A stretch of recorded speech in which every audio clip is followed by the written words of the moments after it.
How to export data from Pipedrive. In this video, I'll show you how to export data from Pipedrive.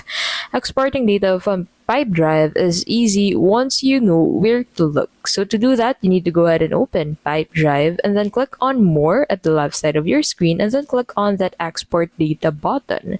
Now from here, go ahead and select the export format along with the data that you want to export. So simply select from the data that you have in here, select the export format, and then click on that export button.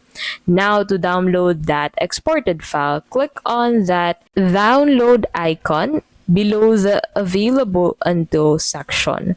So in here, you'll basically find all of the logs of the times that you've generated reports on Pipedrive. So you'll be able to find the creation date, the type, the format, the items, the size, who created it, the last download that happened for that file, and the availability of the file.